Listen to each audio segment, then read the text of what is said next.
श्रीगणेशाय नमः। प्रणम्य शिरसा देवं गौरीपुत्रं विनायकम्। भक्तावासं स्मर नित्यं मायु कामार्थसिद्धये। प्रथमं वक्रतुण्डं च एकदन्तं द्वितीयकम्। तृतीयं कृष्णपिङ्गगाक्षं गजवक्त्रं चतुर्थकम्। लम्बोदरं पञ्चमं च षष्ठं विकटमेव च। सप्तमं विघ्नराजेन्द्रं धूम्रवर्णं तथाष्टमं।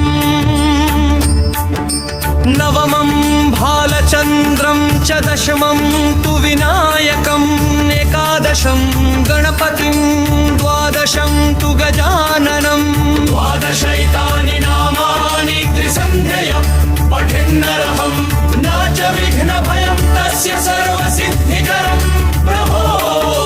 विद्यार्थी लभते विद्यां धनार्थी लभते धनं। पुत्रार्थी लभते पुत्रान् मोक्षार्थी लभते गतिं। जपे गणपतिस्तोत्रं छलभिर्मासे फलं लभेत्। संवत्सरेण सिद्धिं च लभते नात्र संशयः। अष्टभ्यो ब्राह्मणेभ्यश्च लिखित्वा यः समर्पयेत् तस्य विद्या भवेत् सर्वा गणेशस्य प्रसादतः।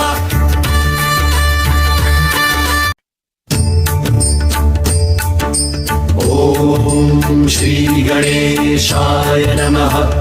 प्रणम्य शिरसा देवं गौरीपुत्रं विनायकम्। भक्तावासं स्मर नित्यं मायु कामार्थसिद्धये। प्रथमं वक्रतुण्डं च एकदन्तं द्वितीयकम्। तृतीयं कृष्णपिङ्गगाक्षं गजवक्त्रं चतुर्थकम्। लम्बोदरं पञ्चमं च षष्ठं विकटमेव च। सप्तमं विघ्नराजेन्द्रं धूम्रवर्णं तथाष्टमम्। नवमं भालचन्द्रं च दशमं तु विनायकम्। एकादशं गणपतिं द्वादशं तु गजाननम्। द्वादशैतानि नामानि त्रिसन्ध्यया पठेन्नरहं न च विघ्नभयं तस्य सर्वसिद्धिकरं प्रभो। विद्यार्थी लभते विद्यां धनार्थी लभते धनं। पुत्रार्थी लभते पुत्रान् मोक्षार्थी लभते गतिं। जपे गणपतिस्तोत्रं छलभिर्मासे फलं लभेत्। संवत्सरेण सिद्धिं च लभते नात्र संशयः। अष्टभ्यो ब्राह्मणेभ्यश्च लिखित्वा यः समर्पयेत् तस्य विद्या भवेत् सर्वा गणेशस्य प्रसादतः।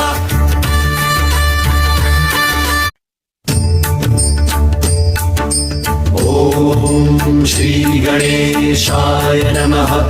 प्रणम्य शिरसा देवं गौरीपुत्रं विनायकम्।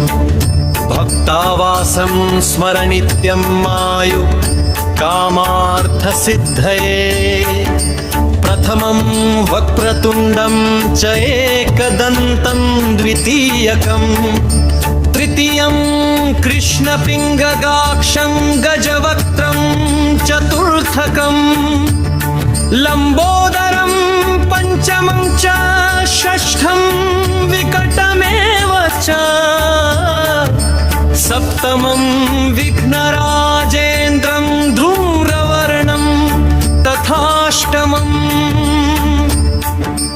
नवमं भालचन्द्रं च दशमं तु विनायकम्। एकादशं गणपतिं द्वादशं तु गजाननम्। द्वादशैतानि नामानि त्रिसन्ध्यया पठेन्नरहं न च विघ्नभयं तस्य सर्वसिद्धिकरं प्रभो। विद्यार्थी लभते विद्यां धनार्थी लभते धनं। पुत्रार्थी लभते पुत्रान् मोक्षार्थी लभते गतिम् जपेत् गणपतिस्तोत्रम् छलभिर्मासे फलं लभेत् संवत्सरेण सिद्धिं च लभते नात्र संशयः अष्टभ्यो ब्राह्मणेभ्यश्च लिखित्वा यः समर्पयेत् तस्य विद्या भवेत् सर्वा गणेशस्य प्रसादतः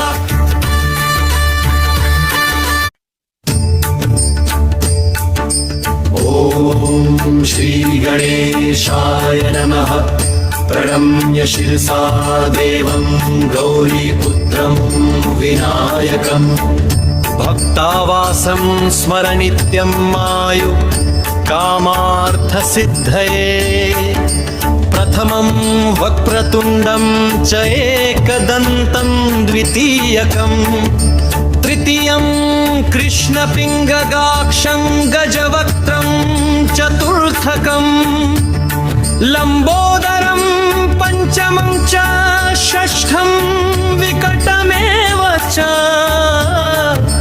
सप्तमं विघ्नराजेन्द्रं धूम्रवर्णं तथाष्टमम् नवमं भालचन्द्रं च दशमं तु विनायकम् एकादशं गणपतिं द्वादशं तु गजाननम् द्वादशैतानि नामानि त्रिसन्ध्यया पठेन्नरहं न च विघ्नभयं तस्य सर्वसिद्धिकरं प्रभो विद्यार्थी लभते विद्यां धनार्थी लभते धनम् पुत्रार्थी लभते पुत्रान् मोक्षार्थी लभते गतिम् जपेत् गणपतिस्तोत्रम् छलभिर्मासे फलं लभेत् संवत्सरेण सिद्धिं च लभते नात्र संशयः अष्टभ्यो ब्राह्मणेभ्यश्च लिखित्वा यः समर्पयेत् तस्य विद्या भवेत् सर्वा गणेशस्य प्रसादतः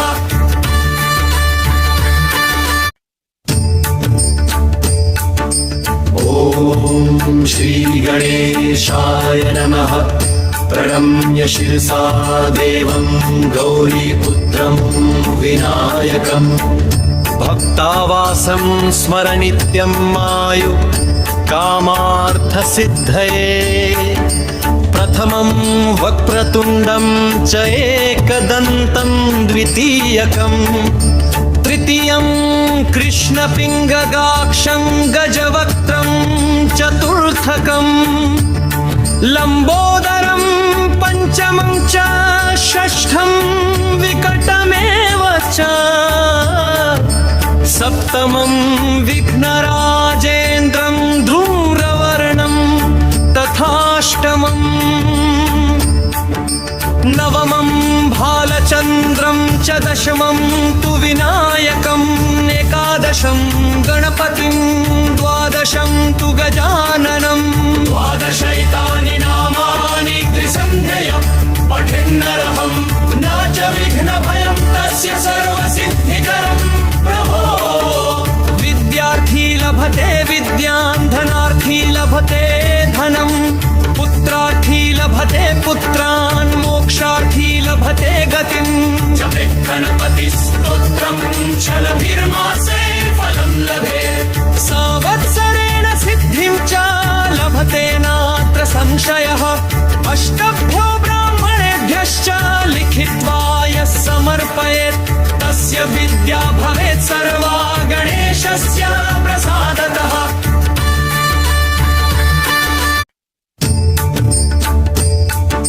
ॐ श्री गणेशाय नमः प्रणम्य शिरसा देवं गौरीपुत्रं विनायकम् भक्तावासं स्मर नित्यं मायु कामार्थसिद्धये प्रथमं वक्रतुण्डं च एकदन्तं द्वितीयकम् तृतीयं कृष्णपिङ्गगाक्षं गजवक्त्रं चतुर्थकं लम्बोदरं पञ्चमं च षष्ठं विकटमेव च सप्तमं विघ्नराजेन्द्रं धूम्रवर्णं तथाष्टमम्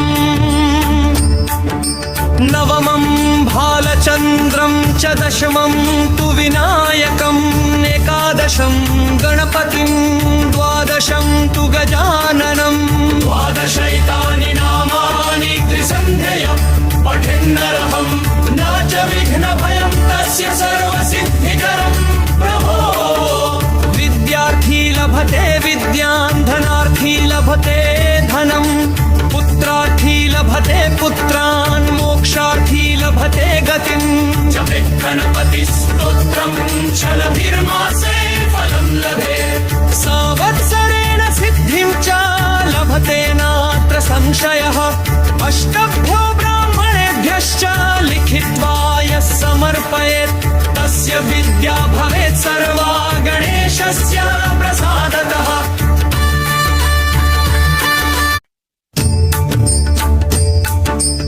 ॐ श्री गणेशाय नमः प्रणम्य शिरसा देवं गौरीपुत्रं विनायकम् भक्तावासं स्मर नित्यं मायु कामार्थसिद्धये प्रथमं वक्रतुण्डं च एकदन्तं द्वितीयकं तृतीयं कृष्णपिङ्गगाक्षं गजवक्त्रं चतुर्थकं लम्बोदरं पञ्चमं च षष्ठं विकटमेव च सप्तमं विघ्नराजेन्द्रं धूम्रवर्णं तथाष्टमं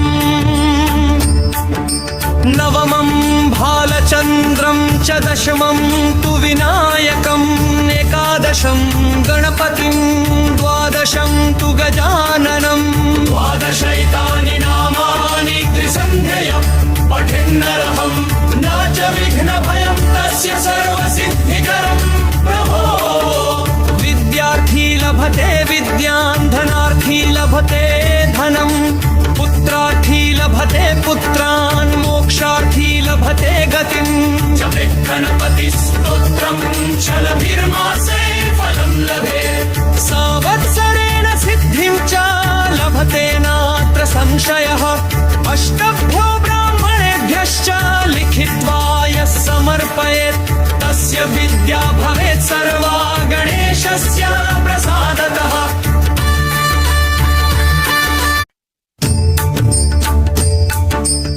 ॐ श्री गणेशाय नमः प्रणम्य शिरसा देवं गौरीपुत्रं विनायकम् भक्तावासं स्मर नित्यं मायु कामार्थसिद्धये प्रथमं वक्रतुण्डं च एकदन्तं द्वितीयकं तृतीयं कृष्णपिङ्गगाक्षं गजवक्त्रं चतुर्थकं लम्बोदरं पञ्चमं च षष्ठं विकटमेव च सप्तमं विघ्नराजेन्द्रं धूम्रवर्णं तथाष्टमं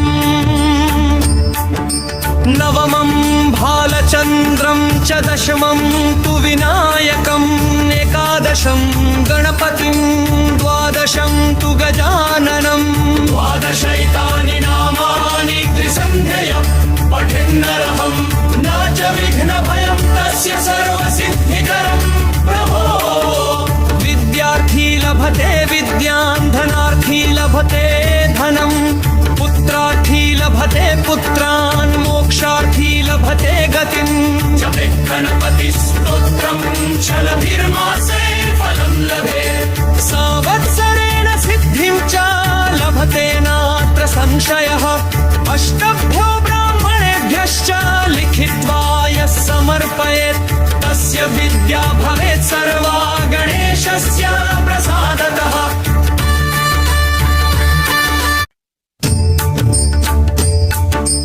ॐ श्री गणेशाय नमः प्रणम्य शिरसा देवं गौरीपुत्रं विनायकम् भक्तावासं स्मर नित्यं मायु कामार्थसिद्धये प्रथमं वक्रतुण्डं च एकदन्तं द्वितीयकं तृतीयं कृष्णपिङ्गगाक्षं गजवक्त्रं चतुर्थकं लम्बोदरं पञ्चमं च षष्ठं विकटमेव च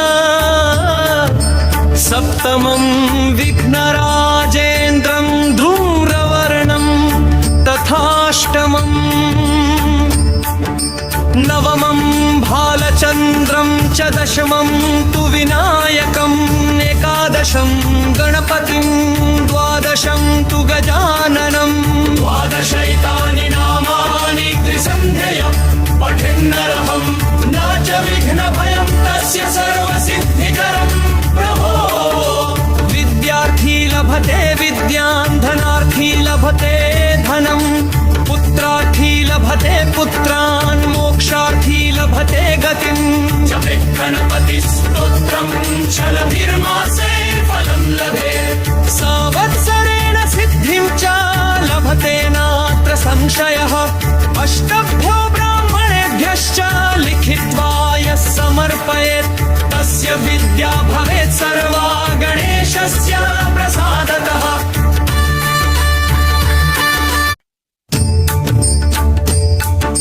ॐ श्रीगणेशाय नमः प्रणम्य शिरसा देवं गौरीपुत्रं विनायकम् भक्तावासं स्मर नित्यं आयु कामार्थसिद्धये प्रथमं वक्रतुण्डं च एकदन्तं द्वितीयकं तृतीयं कृष्णपिङ्गगाक्षं गजवक्त्रं चतुर्थकं लम्बोदरं पञ्चमं च षष्ठं विकटमेव च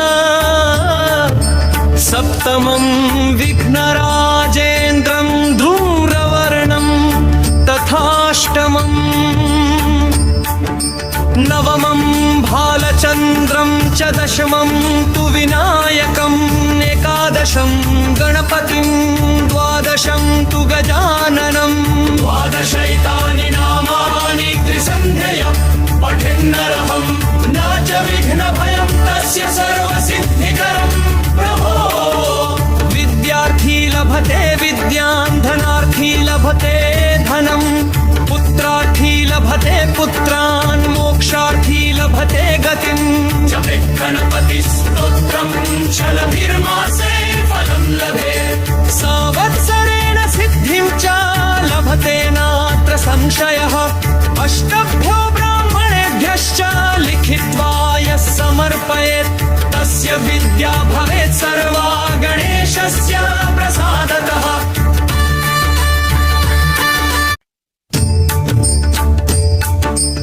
ॐ श्रीगणेशाय नमः प्रणम्य शिरसा देवं गौरीपुत्रं विनायकम् भक्तावासं स्मर नित्यं आयु कामार्थसिद्धये प्रथमं वक्रतुण्डं च एकदन्तं द्वितीयकं तृतीयं कृष्णपिङ्गगाक्षं गजवक्त्रं चतुर्थकं लम्बोदरं पञ्चमं च षष्ठं विकटमेव च सप्तमं विघ्नराजेन्द्रं धूम्रवर्णं तथाष्टमं नवमं भालचन्द्रं च दशमं तु विनायकम् एकादशं गणपतिं द्वादशं तु गजाननं द्वादशैतानि नामानि त्रिसन्ध्यया पठेन्नरहं न च विघ्नभयं तस्य सर्वसिद्धिकरं प्रभो विद्यार्थी लभते विद्यां धनार्थी लभते धनं पुत्रार्थी लभते पुत्रान् मोक्षार्थी लभते गतिं जपे गणपतिस्तोत्रं छलभिर्मासे फलं लभेत् संवत्सरेण सिद्धिं च लभते नात्र संशयः अष्टभ्यो ब्राह्मणेभ्यश्च लिखित्वा यः समर्पयेत् विद्या भवेत् सर्वा गणेशस्य प्रसादतः।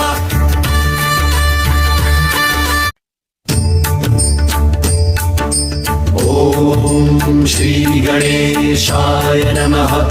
प्रणम्य शिरसा देवं गौरीपुत्रं विनायकम् भक्तावासं स्मर नित्यं आयु कामार्थसिद्धये। प्रथमं वक्रतुण्डं च एकदन्तं द्वितीयकम् तृतीयं कृष्णपिङ्गगाक्षं गजवक्त्रं चतुर्थकम् लम्बोदरं पञ्चमं च षष्ठं विकटमेव च सप्तमं विघ्नराजेन्द्रं धूम्रवर्णं तथाष्टमम् नवमं भालचन्द्रं च दशमं तु विनायकम् एकादशं गणपतिं द्वादशं तु गजाननं। द्वादशैतानि नामानि त्रिसन्ध्यय पठेन्नरहं न च विघ्नभयं तस्य सर्वसिद्धिकरं प्रभो। विद्यार्थी लभते विद्यां धनार्थी लभते धनं पुत्रार्थी लभते पुत्रान् मोक्षार्थी लभते गतिं। जपेत् गणपतिस्तोत्रं शलभिर्मासे फलं लभेत् संवत्सरेण सिद्धिं च लभते नात्र संशयः। अष्टभ्यो ब्राह्मणेभ्यश्च लिखित्वा यः समर्पयेत् तस्य विद्या भवेत् सर्वा गणेशस्य प्रसादतः।